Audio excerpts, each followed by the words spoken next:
What's up, guys? Your boy, 20K13. Gonna talk about 6 WWE NXT Takeover Brooklyn result prediction. And this comes from WhatCulture.com. This Saturday night at Brooklyn Barclays Center, WWE will present the biggest NXT show ever. It could be a sign of things to come for WWE because getting 13,000 plus fans for an NXT show is a huge upgrade over 500 fans as the taping they do at Full Sail University in Orlando. The event on Saturday will be something fans can look back on as a big turning point for NXT. It's a sign of growth for the brand while also reminding fans that it's not a developmental territory. NXT is its own powerful name right now and it's likely going to keep growing from here. For the fans in the arena, the show begins at 7:30 p.m.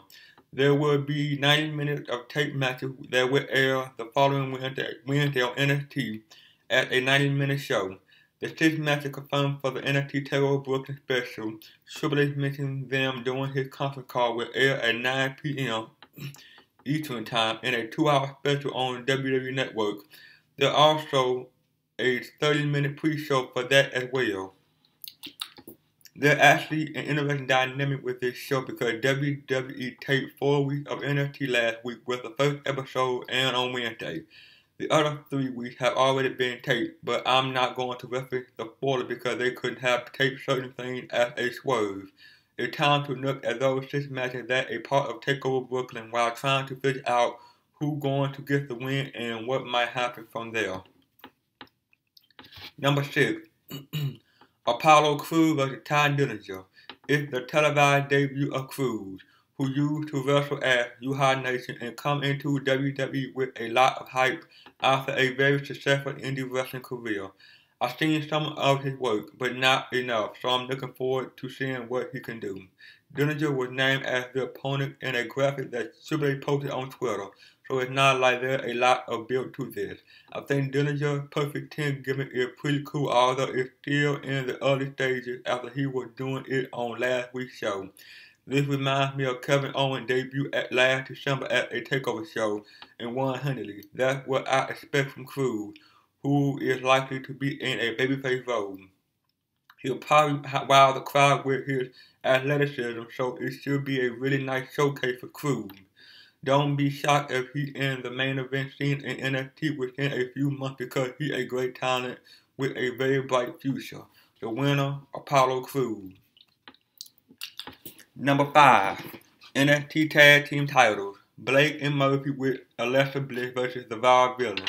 When Blake and Murphy won the tag team titles back in January, it was a shock. They were not that well known as a team, but in the past 8 months, they have improved a lot. Adding Alexa Bliss to the team has really helped since she got that twist strategy in 2005 to her that make her easy on the eye, but also devilish as a heel. The Vaudevillains had been together for a while. They're the most old school team in wrestling with their manly look, unique offensive move, and fun promo. Their gimmick may not work for every fan, but I think it's hilarious. The story going into the match is that the Vaudevillains could have won the gold the last time, but Bliss got involved. Since then, she has continued to upset them. She also likes to slap a lot, and now they're a team that they will find a woman to help them fend her off, and if that happens, they can finally win the tag title. It feels like the right time and place for a tag title change.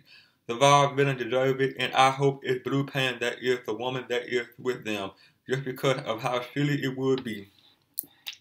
Most importantly, these young teams with bright future have the potential to have a really good tag match because they have built up a solid chemistry. Winners and new tag team champions, the Vaudevillains. Number 4.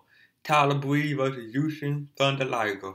This will be a treat just because Jushin Thunder Liger has never wrestled in a WWE ring before. He's 50 years old and won't be as good as he was when he was wrestling Brian Pillman in a classic match at Super Brawl 1992. But it will be quite a sight to see him in WWE for one night only. That's what is so cool about NXT. They are willing to try to do things that you won't see on Raw or SmackDown because they know that in order to really succeed, they have to be different. Fans don't want NXT to be a carbon copy of the other shows. That's why bringing in Liger should be applauded because it's the kind of thing fans want from the main roster. In terms of the build, Breeze has done a good job of talking trash and trying to build it up even though Liger hasn't been there. For the last few months, it looked like Breeze was becoming more of a face. Since then, they went away from that a bit in order for him to get heat as heel in this match. As cool as it is to see Liger in WWE, Breeze is a future star that should get the win.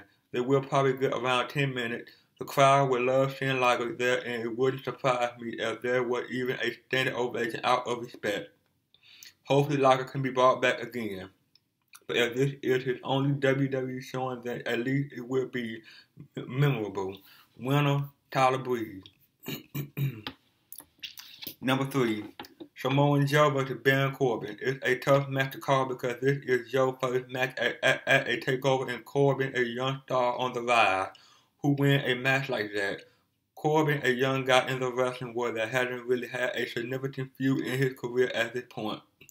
He was booked as a dominant face that won matches in less than a minute.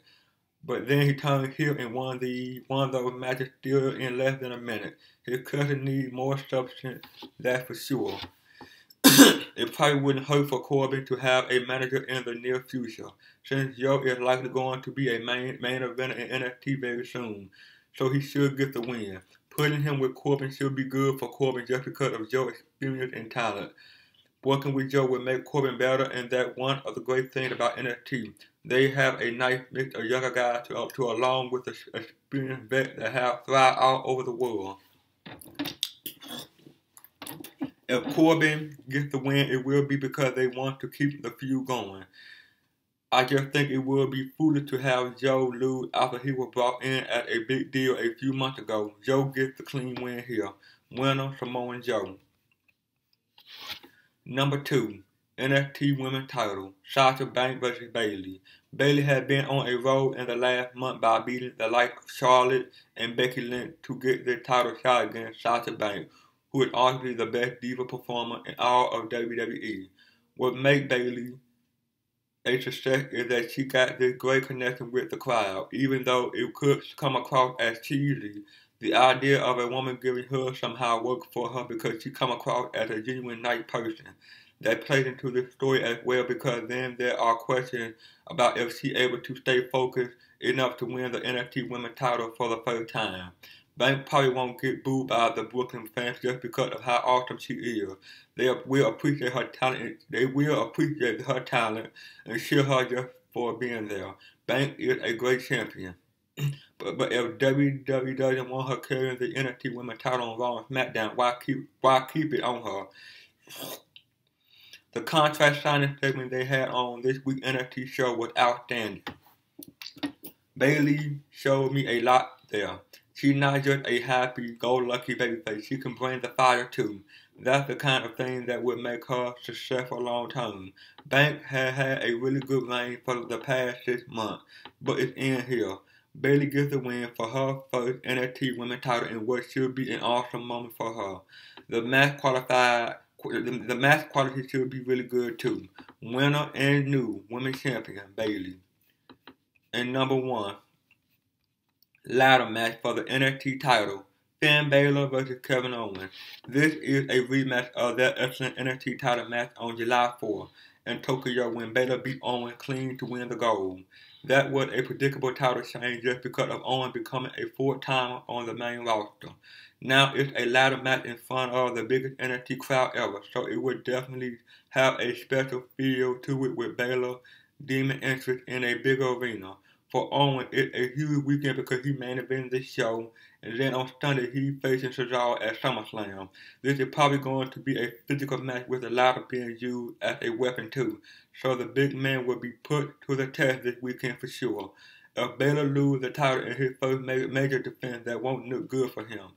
WWE needs a guy like him to be the face of NXT, at least in the short term because there aren't that many other options that are as over as him.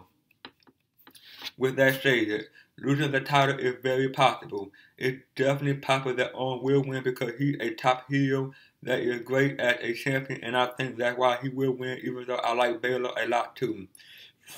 There are some concern about the future because there aren't top heels really ready for Baylor, while Owen can have feud with faces like Samoa Joe and Hideo Itami when Itami come back.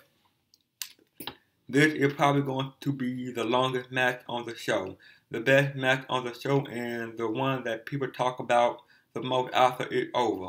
Everything is in place for them to have an outstanding title match to get people even more excited about NXT. Considering how talented they are, they should deliver that classic ladder match that most of us are expecting. Winner and new NXT champion, Kevin Owens. Well, that is, guys. Like, comment, subscribe. See you guys on the next one. Peace.